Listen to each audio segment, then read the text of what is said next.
নমস্কার বন্ধুরা, আজ আমি কয়েকটা বেশ কিছু প্রতিবেদন নিয়ে আপনাদের সামনে হাজির হয়েছি।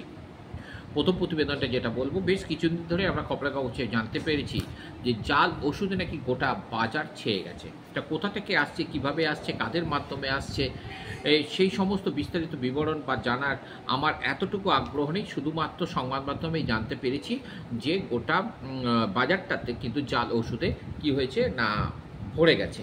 তা সেটা সিবিআই আছে, ইডি আছে, সিআইডি আছে, গোয়েন্দা দপ্তর আছে, সেটা তাদের ব্যাপার। সেই নিয়ে আমি কোনো বিস্তারিত বিবরণে আমি যাব না। শুধুমাত্র যতটুকু আমরা জানতে পেরি যে বিভিন্ন সংবাদ মাধ্যমে যে জাল ওষুধে কিন্তু গোটা বাজার কিন্তু ছেয়ে গেছে।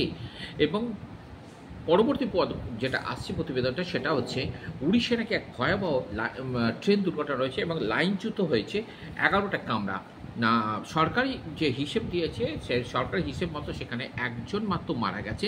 তবে সঠিক কতজন মারা গেছে না গেছে সেটা যারা বাস্তবে যারা স্পটে ছিল তারাই একমাত্র বলতে পারবে যে প্রকৃত কতজন মারা গেছে। নেক্সট পরের প্রতিবেদনটা যেটা আসছে সেটা হচ্ছে বিশ্ব হিন্দু পরিষদের যে প্রধান আছেন মোহন ভাগবতের সাথে কিন্তু খুব শীঘ্রই আজকে হচ্ছে নাগপুরেতে তোমার প্রধানমন্ত্রীর সাথে কিন্তু একটা বৈঠক হওয়ার সম্ভাবনা আছে।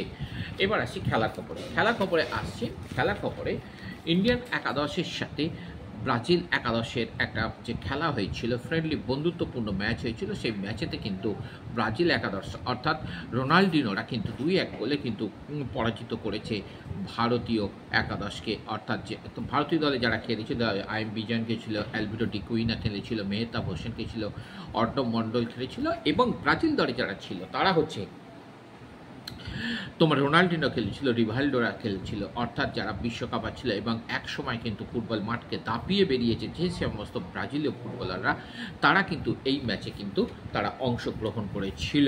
এরপরে যে প্রতিবেদনটা আসছে সেটা হচ্ছে আইএসএল এর খবর। আইএসএল এ মোহনবাগানের মুখোমুখি হয়েছে কিন্তু শেষ চারেতে জামশেদপুর এফসি।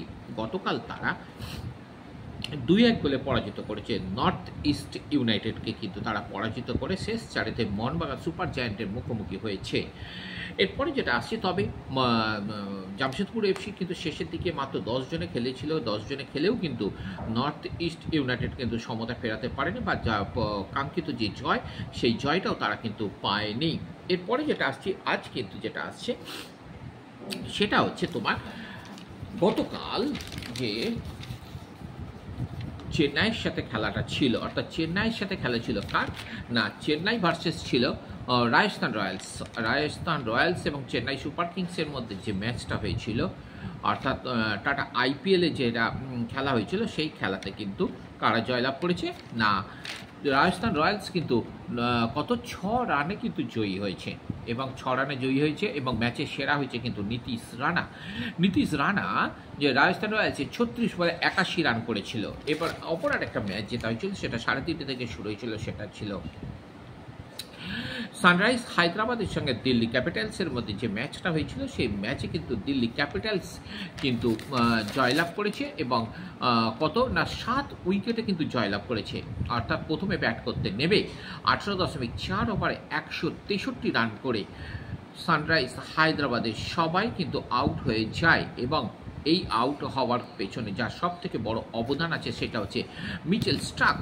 এই মিচেল স্টার্ক কিন্তু 5টা উইকেট নিয়েছে মাত্র 35 রানের ব্যবধানে। তার বোলিং গড় যেটা ছিল সেটা হচ্ছে 3.4 ওভার আর 0 মেডেন 35 রানে তিনি 5টি উইকেট কিন্তু তিনি নিয়েছেন। এই ম্যাচটার মধ্যে একটাই মাত্র দেখা ছিল যে 2 পেসার অর্থাৎ অস্ট্রেলিয়ার pacer Pat Cummins opposite sunrise হায়দ্রাবাদের প্যাট কামিন্স এবং দিল্লি ক্যাপিটালসের মিচেল স্টার্কের মধ্যে, অর্থাৎ এরা দুজনেই কিন্তু অস্ট্রেলীয়, এদের দুজনের মধ্যে লড়াইটা আমাদের দেখার ছিল।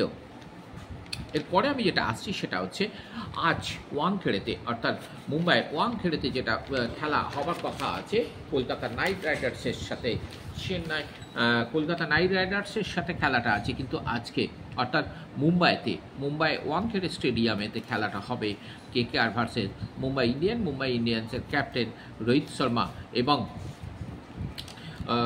কেকেআরের মধ্যে যে খেলা হবে আজকে, আপনারা অবশ্যই সেটা উপভোগ করতে পারবেন। তা মোটামুটি আজকে যে সমস্ত বিস্তারিত বিবরণ দিলাম তার সবথেকে বড় বিবরণ আজ হচ্ছে 31শে মার্চ।